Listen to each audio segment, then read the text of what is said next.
बार बार दावा बीजेपी के नेता कह रहे हैं, कोई कंफ्यूजन नहीं है। लेकिन मंत्रिमंडल विस्तार में जिस तरह से जेडीयू के खाते में कोई मंत्री पद नहीं आया, उसे लेकर कई तरह के मायने निकाले जा रहे हैं, क्योंकि अब नीतीश के मंत्रिमंडल में बड़े भाई की भूमिका में बीजेपी नजर आ रही है। दरअसल मंत्रिमंडल विस्तार से पहले जेडीयू के 13 मंत्री थे, जबकि बीजेपी के 15, जैसा कि आप देख रहे हैं तराजू में।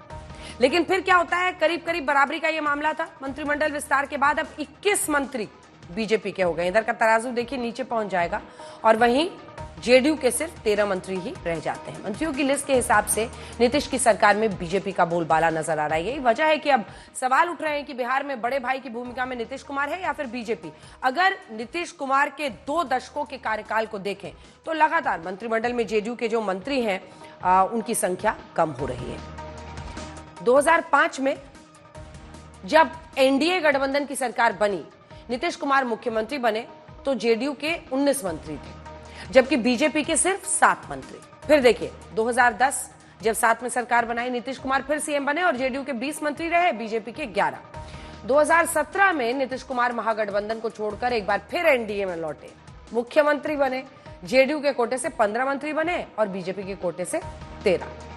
2021 आते आते हालात बदले, जब बीजेपी के खाते में 16 मंत्री पद आ गए और नीतीश कुमार के खाते में 15 मंत्री पद। ज्यादा लंबे वक्त तक सरकार नहीं चली, नीतीश कुमार ने पाला बदल लिया, लेकिन फिर 2024 में फिर पाला बदला, एक बार फिर एनडीए में लौटे, मुख्यमंत्री बने। इस बार नीतीश के कोटे में 13 मंत्री पद, जबकि बीजेपी के खाते में 15 थे, और वही अब बढ़ गया है। और 2025 आते आते 13 मंत्री जेडीयू के हैं, जबकि 21 मंत्री अब हो गए हैं बीजेपी के बिहार से। भले ही नीतीश कुमार सीएम की कुर्सी पर बैठे हैं, लेकिन लगातार जेडीयू के कोटे में मंत्री पद की संख्या गिरती जा रही है। तो क्या नीतीश को डर है कि 2025 में सीट शेयरिंग को लेकर कोई खेला हो सकता है? क्या एनडीए में सब कुछ ठीक है? क्या नीतीश कुमार को कोई डर है? नीतीश कुमार के मन में क्या है? भागलपुर की रैली में एनडीए का शक्ति प्रदर्शन हुआ और प्रधानमंत्री नरेंद्र मोदी ने बिहार चुनाव का बिगुल फूंक दिया।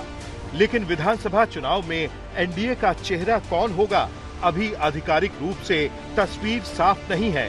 अभी सीट शेयरिंग को लेकर भी एनडीए की राह आसान नहीं होगी, क्योंकि नीतीश के बेटे निशांत कुमार ने जेडीयू के ज्यादा सीटों पर चुनाव लड़ने के संकेत दे दिए हैं।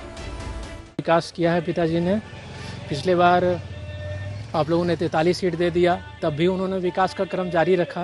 तो इस बार थोड़ा सीट बढ़ाना मांगता है, ताकि आगे भी पिताजी विकास जारी रखें। 2025 के विधानसभा चुनाव जेडीयू के लिए बहुत अहम है, क्योंकि अभी तक एनडीए में जेडीयू की भूमिका बड़े भाई की रही है। सवाल यही है कि 2025 के चुनाव में भी नीतीश का रोल बड़े भाई का रहेगा या कुछ बदलाव संभव है? ऐसा क्यों, ये भी समझिए। 2005 के विधानसभा चुनाव में जेडीयू और बीजेपी ने गठबंधन में चुनाव लड़ा। सीट शेयरिंग के बाद जेडीयू के खाते में 139 सीट आई और 88 सीटें जीती, जबकि बीजेपी सिर्फ 102 पर लड़ी और 55 सीटें जीती।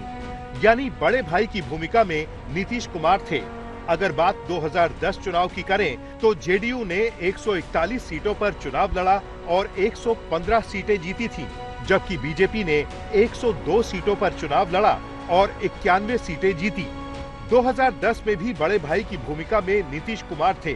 2015 के विधानसभा चुनाव नीतीश कुमार ने महागठबंधन के साथ लड़े। जेडीयू के हिस्से में 101 सीटें आईं, यानी महागठबंधन में नीतीश कुमार की पार्टी के हिस्से में कम सीटें आई थी।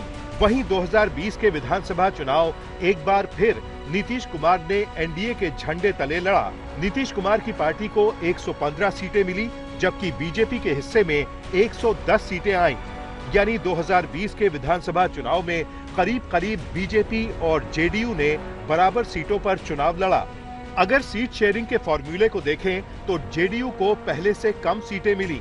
अब सवाल यही है कि 2020 विधानसभा चुनाव में 43 सीटें जीतने वाले नीतीश कुमार को 2025 के विधानसभा चुनाव में एनडीए के झंडे तले कितनी सीटें मिलती हैं?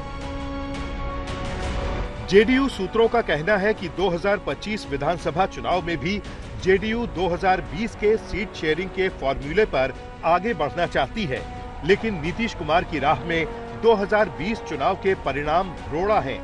यानी इस बार सीट शेयरिंग को लेकर पेच फंस सकता है। अगर सीट शेयरिंग में जेडीयू की सीटें घटी तो नीतीश कुमार कोई बड़ा फैसला कर सकते हैं। सरल शब्दों में समझें तो नीतीश कुमार की पॉलिटिक्स को देखें तो वो कोई समझौता नहीं करेंगे। 2020 में नीतीश कुमार ने बीजेपी के साथ मिलकर चुनाव लड़ा, कम सीटें जीते लेकिन मुख्यमंत्री बने। लेकिन 2022 में नीतीश ने फिर से बीजेपी से नाता तोड़ लिया और लालू के साथ चले गए। महागठबंधन की सरकार बनी। लोकसभा चुनाव से पहले 2023 में इंडिया गठबंधन के गठन में अहम भूमिका निभाई।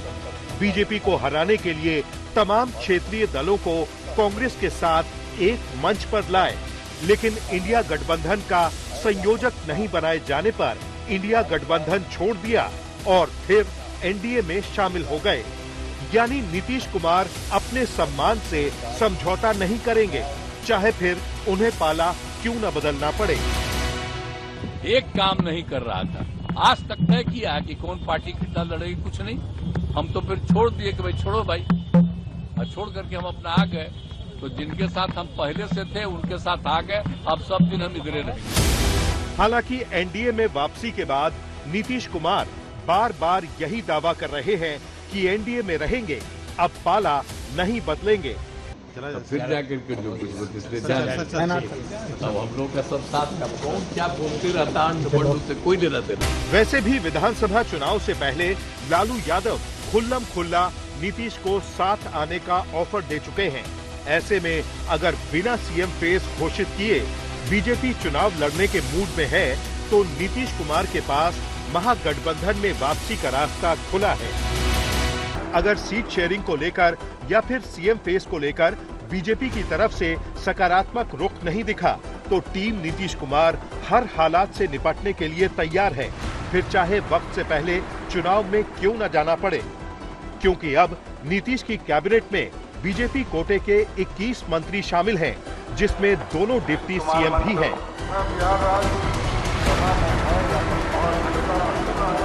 नीतीश कुमार के नेतृत्व में एनडीए, तो आप देख रहे हैं कि ये पूरी तरह न सिर्फ एकजुट है बल्कि किसी भी समय चुनाव का सामना करने को हम लोग तैयार। गर्मियों की छुट्टी होने वाली थी, मेरे पापा आने वाले थे, तो हम लोग सभी खुश थे। तो मैं बेड पे चढ़ के डांस कर रहा था, लेकिन वो पहले ही आ गए। प्लीज